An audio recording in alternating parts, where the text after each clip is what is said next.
Hello friends, welcome back to our YouTube channel SP Lessons. My name is Sakshi Sharma. I hope आप सभी घर पर होंगे और सेफ होंगे. फ्रेंड्स, आज जो मैं आप लोगों के लिए वीडियो लेकर आई हूँ उसका टॉपिक है हमारा पंचायती राज व्यवस्था. ये जो टॉपिक है आज ही के दिन इसको स्पेशल लाने का रीज़न हमारा ये है क्योंकि आज है 24 अप्रैल और 24 अप्रैल को हमारा जो है राष्ट्रीय पंचायत राज दिवस के रूप में मनाया जाता है. तो इसी के लिए आज के दिन 11 बजे मोदी जी जो हैं वो वीडियो कॉन्फ्रेंसिंग के ज़रिए लाइव आए थे, जिसमें कि उन्होंने देश की जो ग्राम पंचायतें हैं उनके साथ वीडियो कॉन्फ्रेंसिंग के ज़रिए बात भी करी. मोदी जी जो आए थे उन्होंने अपने फेस को गमछे से कवर किया हुआ था कि वो कहीं ना कहीं पब्लिक को ये संदेश दे रहे थे कि आप जो है मास्क का या हैंकी का या फिर गमछे का किसी भी तरीके से आप अपने फेस को कवर करके रखें, यही वो लोगों को समझाना चाह रहे थे. तो आज जो मोदी जी लाइव आए हैं उसमें उन्होंने मेनली क्या क्या बातें करी हैं. तो जो आज मोदी जी ने वीडियो कॉन्फ्रेंसिंग के जरिए बात करी उसमें उन्होंने केंद्र की जो सरकार है उनसे कहा कि कोरोना वायरस का जो ये संक्रमण अभी फैला हुआ है उसकी रोकथाम के लिए ग्राम पंचायतों की अगर हम बात करें कहीं ना कहीं उन्होंने अहम भूमिका निभाई है, जिसमें कि जो लेबर कम्युनिटी के हैं या फिर ज़रूरतमंद लोग हैं उनको जो खाने की पूर्ति है, अनाज की आपूर्ति, उसमें भी उनका एक मेन रोल रहा है. साथ ही साथ आज के जो मोदी जी का वीडियो कॉन्फ्रेंसिंग का रहा उसमें उन्होंने 10 जो बातें थी मेन तौर पर कही. सबसे पहले उसमें यही था कि कोरोना संकट ने अपना सबसे बड़ा संदेश कि हमें आत्मनिर्भर होना पड़ेगा, उसी की तरीके से हम जो है इस बीमारी को पीछे छोड़ सकेंगे. अपने आगे की जो उनकी कॉन्फ्रेंस थी उसको कंटिन्यू रखते हुए मोदी जी ने कहा कि एक दौर वो भी था जब देश की जो हम अगर पंचायतों की बात करें तो 100 से भी कम पंचायतें ऐसी थी जो कि ब्रॉडबैंड से जुड़ी हुई थी, लेकिन अगर आज के हम बात करें तो 1.25 लाख से 3 लाख पंचायतें जो हैं वो ब्रॉडबैंड के सिस्टम से जुड़ी हुई हैं. साथ ही साथ उन्होंने ये भी कहा कि देश के गाँव में रहने वाले लोग इस दौरान अपना जो कल्चर है उसके दौरान उसको वापस लेके आ रहे हैं, बच्चों को उनके बारे में अवगत करा रहे हैं. उन्होंने ये भी कहा कि हम सभी ने मिलकर, स्पेशली यहाँ पर उन्होंने ग्रामीण स्तर की बात करी है कि दुनिया को एक मंत्र दिया है. ग्रामीण स्तर की अगर हम बात करें तो उन्होंने सोशल डिस्टेंसिंग के लिए 2 गज दूरी का या कहें 2 गज देह की दूरी का इस मंत्र के पालन पर गांव में बहुत ही ज़्यादा ध्यान दिया जा रहा है. साथ ही साथ उन्होंने ये भी कहा कि इतना बड़ा संकट आया है, इतनी बड़ी वैश्विक महामारी आई है, लेकिन इन 2 या 3 महीनों में हमने ये भी देखा है कि भारत का नागरिक जो है वो सीमित संसाधनों के बीच रहकर किस तरीके से अपने जीवन को यापन कर सकता है.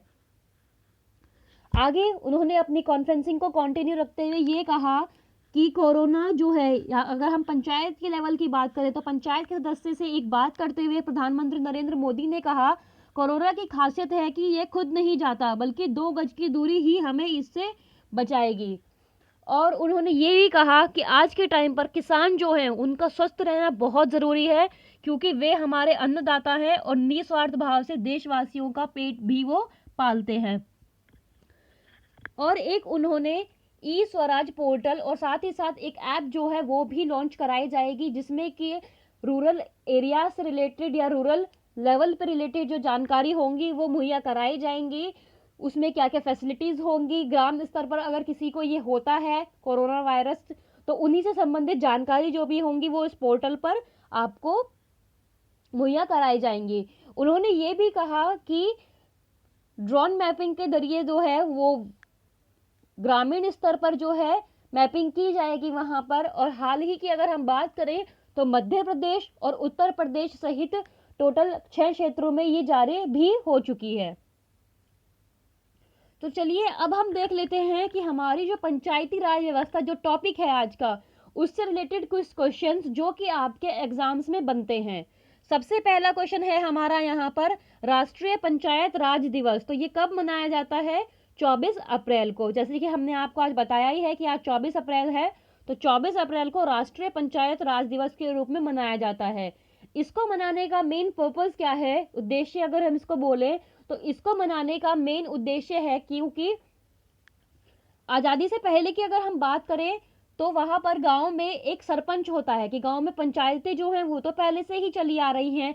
सरपंच होता है तो गांव की जो भी व्यवस्था कार्यपालिका होती है वो ही सरपंच उन सबका ध्यान रखते थे। लेकिन फिर एक लेवल पर ऐसा हुआ कि ग्राम पंचायत की जो थी उनकी व्यवस्था को ठीक तरीके से प्रॉपर मैनेजमेंट करने के लिए कमी कहीं ना कहीं महसूस की गई। तो उसी के लिए फिर ये जो पंचायती राज व्यवस्था है इसको अधिनियम लाया गया और उसको लागू किया गया। उसके बाद क्या हुआ, फिर ग्राम लेवल पर, ब्लॉक लेवल पर और डिस्ट्रिक्ट लेवल पर जो हुए चुनाव होने लगे जो कि पंचायती राज व्यवस्था के अंतर्गत आते हैं। पंचायती राज व्यवस्था जो है इसका एक दूसरा नाम है स्थानीय स्वशासन, ताकि स्थानीय लोग जो हों वो खुद का शासन कर सकें।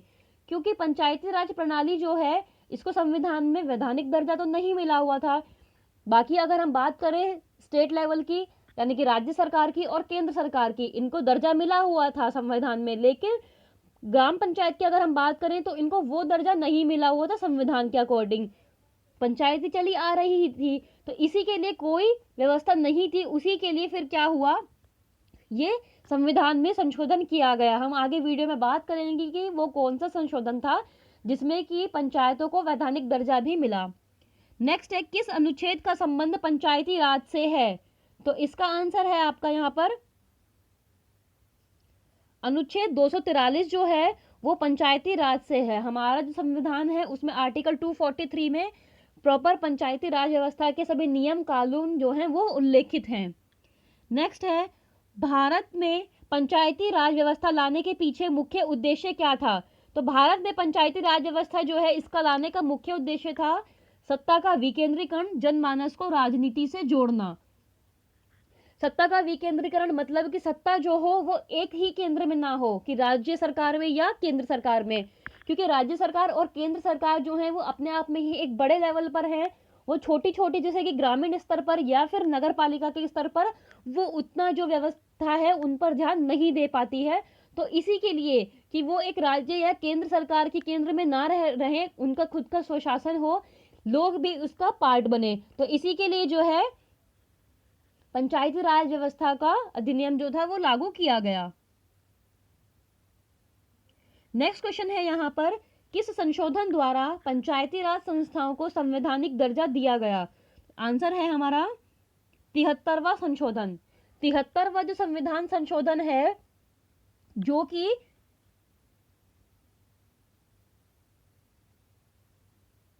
1992 में आया था। 73वां और 74वां जो संविधान संशोधन है ये एक ही साथ हुए थे, जिसमें कि ये हुआ कि चुनाव जो होंगे वो किस अकॉर्डिंग होंगे, उनका स्तर क्या होगा, प्रॉपर मैनेजमेंट जो होगा पंचायती राज व्यवस्था का वो इन संशोधन में आया।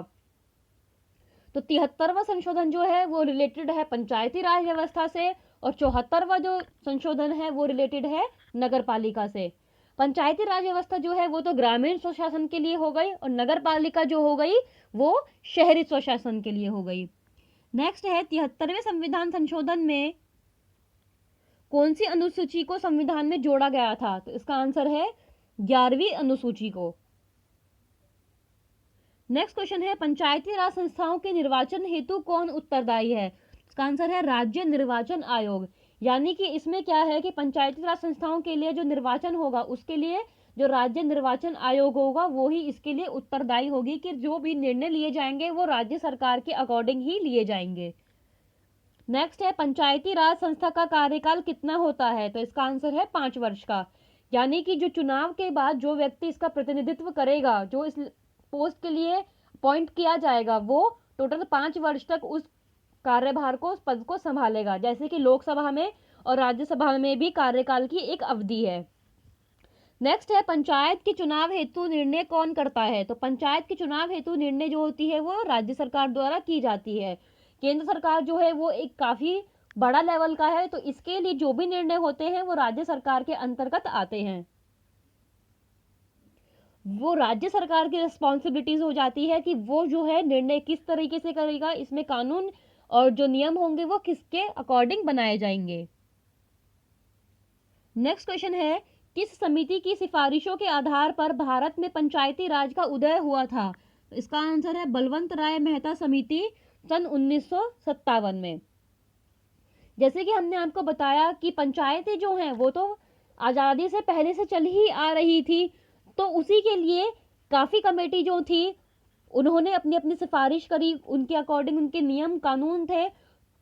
जैसे कि आप नेक्स्ट क्वेश्चन में देख सकते हैं वो कौन कौन सी समितियां थी, अभी उनके बारे में हम डिस्कस करेंगे। तो मेन जो थी यहाँ पर वो बलवंत राय मेहता समिति का जो था वो मेन योगदान रहा पंचायती राज व्यवस्था का उदय करने के लिए। इसी के लिए एक क्वेश्चन आपका एग्जाम में ये भी बनता है कि पंचायती राज व्यवस्था का वास्तुकार किन्हें कहा जाता है, तो उसका आंसर होगा BR मेहता, यानी कि बलवंत राय मेहता को। फिर उसके बाद क्या हुआ 1957 में, तो ये सिफारिशों के आधार पर इसका उदय हुआ था। 1958 में ये जो कमेटी है बलवंत राय मेहता कमेटी, इन्होंने अपनी रिपोर्ट दी और उसी के आधार पर फिर गठन हुआ। नेक्स्ट है पंचायती राज के सुधार हेतु कौन कौन सी समितियां बनाई गई। पंचायती राज व्यवस्था जो थी वो तो गठित हुई बलवंत राय मेहता समिति के अकॉर्डिंग, फिर उसमें सुधार हेतु कौन कौन सी समितियां बनाई गई, तो वे समितियां बनाई गई बलवंत राय मेहता, अशोक मेहता, PV राय समिति, LM सिंघवी और PK थुंगन समिति। ये समितियां हैं जो कि सुधार हेतु बनाई गई थी। नेक्स्ट क्वेश्चन है पंचायत में सभी स्तरों पर महिलाओं के लिए कितने पद आरक्षित होते हैं, तो इसका आंसर है 1/3। जैसे कि लोकसभा में भी और राज्यसभा में भी महिलाओं के लिए जो सीट्स हैं वो रिजर्व हैं, तो ऐसे पंचायतों में भी अलग अलग स्तरों पर महिलाओं के लिए टोटल 1/3 जो पद हैं वो आरक्षित हैं। ये जो अधिनियम है पंचायती राज व्यवस्था का जो अधिनियम है ये 1992 में लाया गया था, लेकिन अगर हम बोले तो ये कार्य करना इसने शुरू किया था 24 अप्रैल 1993 से। और जो ये पंचायती राज दिवस है ये मनाना शुरू हुआ था 2010 से। साथ ही साथ अगर हम बात करें तो पंचायत के मुख्य कार्य क्या क्या होंगे, तो टोटल ऐसे पंचायत के जो मुख्य कार्य होते हैं वो टोटल 29 जो होते हैं वो मुख्य कार्य होते हैं। उसमें जैसे कि आपका कृषि, भूमि विकास, जल प्रबंधन, पशुपालन, मत्स्य पालन, ग्रामीण विकास, विद्युत आपूर्ति, इसी तरीके की जो व्यवस्थाएं होती हैं वो सब इसमें की जाती हैं। नेक्स्ट क्वेश्चन है सर्वप्रथम पंचायती राज व्यवस्था कहाँ लागू की गई, इसका आंसर है 1959 को नागौर जिला राजस्थान में। ये जो व्यवस्था है पंचायती राज व्यवस्था ये सबसे पहले लागू हुई थी राजस्थान में। राजस्थान का नागौर जिला है वहां पर 2 अक्टूबर सन 1959 में। लेकिन यहाँ पर ध्यान देने बात यह है कि राजस्थान के ये पूरे क्षेत्र में पूर्ण रूप से लागू नहीं हुई थी, वहां पर पूर्ण रूप से स्थापना नहीं हुई थी। अगर आपका एग्जाम में क्वेश्चन बनता है कि सर्वप्रथम किस राज्य में हुई थी, तो आंसर होगा आपका नागौर जिले में राजस्थान में। लेकिन अगर क्वेश्चन ये बनता है कि पूर्ण रूप से किस राज्य में हुई थी, तो आंसर होगा आंध्र प्रदेश में। नेक्स्ट है यदि पंचायत को भंग किया जाता है तो निर्वाचन कितने समय के भीतर आवश्यक है, इसका आंसर है 6 माह। कि अगर किसी कारणवश पंचायती राज व्यवस्था जो है वो भंग हो जाती है तो पुनः निर्वाचन यानी कि चुनाव की जो प्रक्रिया होगी उसका जो टाइम ड्यूरेशन है वो 6 मंथ है कि 6 मंथ के अंदर जो है दोबारा से चुनाव किए जाएं और उम्मीदवार लड़े, उनके अकॉर्डिंग फिर जो रिप्रेजेंटेटिव होगा वो अपना कार्यभार संभालेगा। साथ ही साथ अगर हम यहाँ पर बात करें कि ये जो पंचायत चुनाव होते हैं इसके लिए जो उम्मीदवार होता है उसकी आयु कितनी होनी चाहिए, तो पंचायत चुनाव के लिए उम्मीदवार की आयु यहाँ पर होनी चाहिए 21 वर्ष।